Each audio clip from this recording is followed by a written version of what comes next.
was one of the biggest controversies during the 2016 election campaign. The then NPP opposition made a big case for the review of the deal and promised to do so if they won power. They had argued that the deal was overpriced by the then NDC administration, and yes, they won the election. Perhaps because in part Ghanaians bought into this idea. What deal am I talking about? The Ameri deal, of course. Now, in office, the NPP initiated steps to review the agreement, prompting resurgence of the controversy.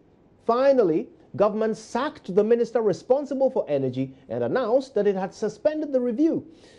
That's just one of several policy initiatives that the government has had to rescind its decision on after very little resistance.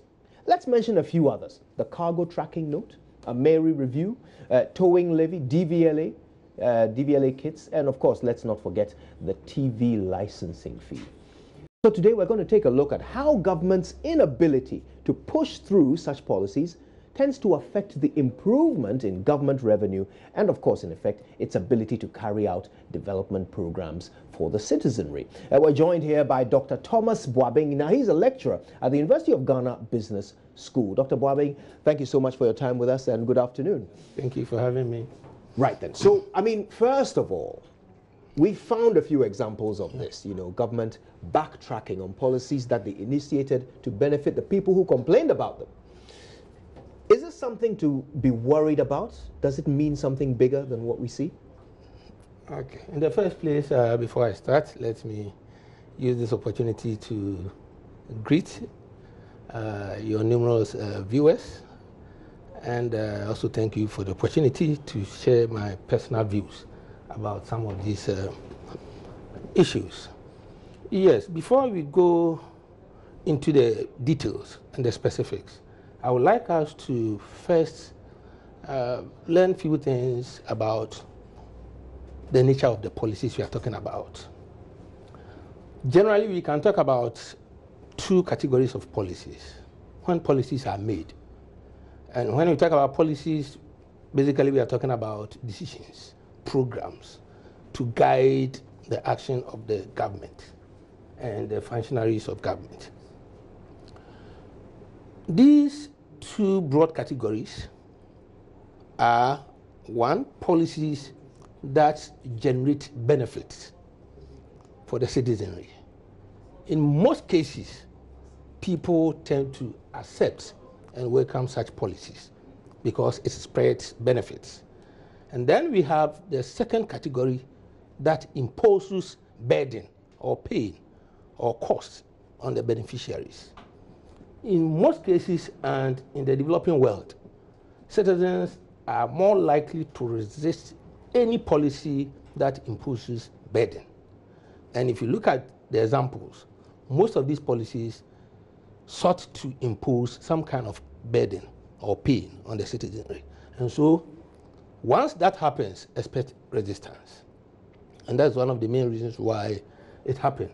However, there is a way to handle such policies. We call something legitimization. You have to let people feel and see the essence of such policies. What am I going to gain from accepting such a policy? Because all these policies are policies that initiate change, and people generally will resist change. Why? Because we are comfortable with the status quo, because we don't want to experiment with the unknown, because we are not too sure of the benefits or the pain or the cost. Sometimes it's poorly communicated, people are not aware, people don't understand. And if you look at these examples, in most cases, it is after the resistance that government functionaries tend to come around to explain the rationale. But in most cases, once you have introduced it and people have decided to resist it, it doesn't matter the amount of explanation. So in these examples we gave, the indication then from what you've explained is that government failed in its responsibility to legitimize these policies. Yes. Right. But in other cases, in spite of a lack of legitimization, which I guess we can see evidence of in the resistance, like free SHS, Yes. like recent taxes that have been introduced. Yes. In some of those cases, the government did not backtrack.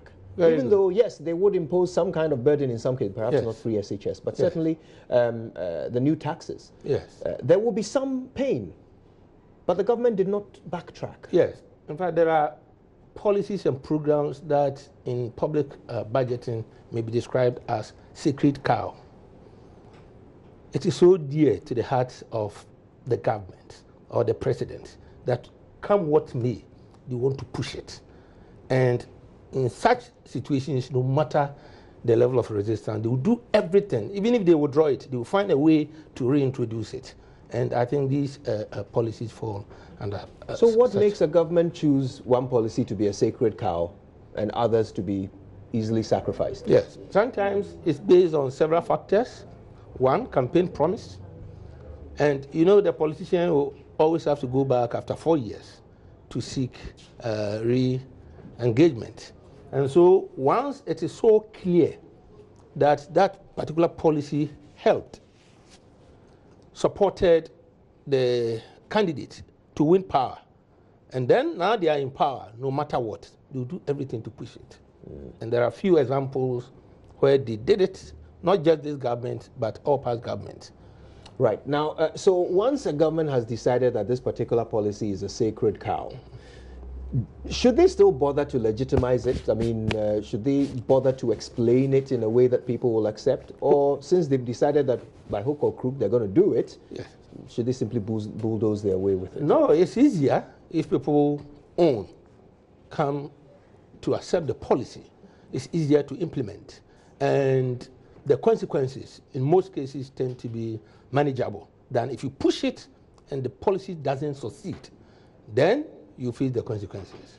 And so, generally, no matter whether the policy shares benefits or imposes tax or it's a sacred cow or it is always important to involve people, to legitimize, to bring a lot of stakeholders, and then your own communicators to go to the grassroots and share with the people involved. Now, the example of this Ameri deal is interesting because it meets several of the criteria of sacred cow. Yeah. However, it ended up being sacrificed. So, for example, yes, it is a policy that would have brought some pain because obviously we would have to pay a little bit more over a longer period of time. So, of course, the taxpayer is footing a larger bill.